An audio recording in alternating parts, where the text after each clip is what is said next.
Hey everyone. This is why we prep. And I was really hoping that a lot of people would learn after 2020 that you need to do certain things to protect you and your family. And I just watched a news report, and there's lines, I don't know, 50, 60 people long waiting to get into stores because they're out of food after 4 days, and what's happening down in Texas. You, you don't have to be a prepper in the sense that you've got a year's supply of food. That's not what I advocate anyway. I've never advocated that. You should keep 1 month to 3 months supply of food on hand to get you through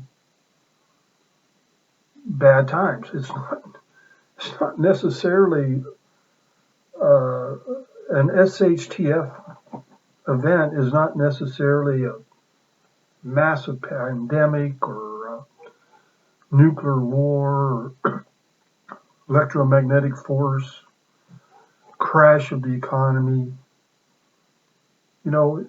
It can be things like what's going on in Texas right now, where everything's froze. I think it was 1939 was the last year they got this weather like this. And I guarantee you, people in Texas in 1939 were much more prepared for it than they are now. And another thing that was on the video is people's pipes are bursting. Well, what you do then, well, not then, you do it before, is you go out and your outside faucets, your sinks, and everything, and you just turn them on so they just drip, drip, drip, drip, drip, drip, drip. We used to do that growing up all the time in West Virginia when it was going to get really cold, because that moving water stops it from freezing in there and stops your pipes from bursting. And then supposedly now 30 people or so have died from carbon monoxide poisoning by trying to heat up their house with grills and other things like that. Well, if you're going to bring in a propane heater of some sort or something like that, then you crack a window. I mean, I don't understand why these people are dying from this. This is just common sense that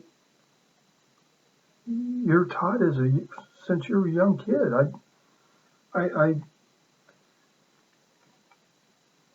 And I get it. It just breaks my heart. It just breaks my heart to see this going on. Now there's fires have started, and I'm sure it's from somebody bringing a grill in or something like that, trying to heat their house. I seen one picture where they were trying to heat their house with a offset smoker. What have I preached on this channel? Have extra propane tanks, have a propane heater, and I've got an adapter of mine that I can hook up to the big tanks. And I've got another heater that I only got one adapter, so I would use the small tanks with that or alternate between the two. And you can get by without power. It's not like you're going to lose everything in the freezer. If you're worried about that, just go put everything out on the north side of the house. And that weather down there, it's going to stay plenty cold.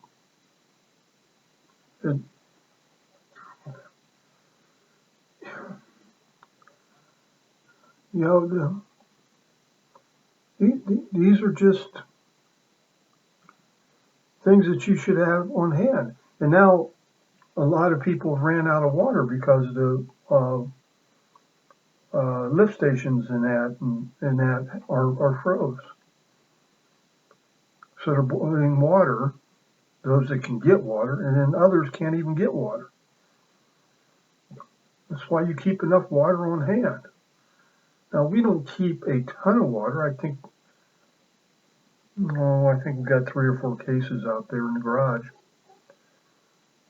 But I got a river 100 feet from here that I can get, purify, and I can at least use that for like the toilets,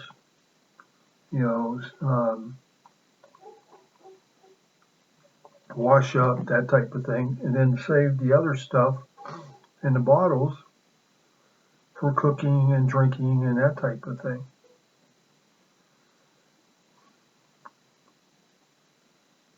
And then, something else you can do if you got like some frying pans or some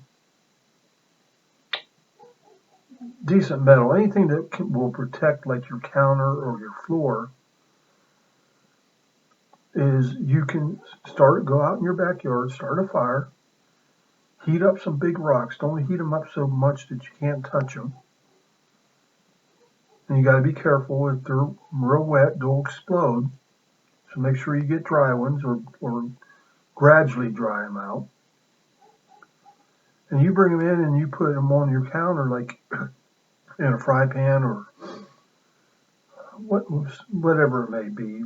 You got anything that will protect your countertop, a table, whatever it may be. You'd be surprised at the amount of heat some of them rocks will put off. And,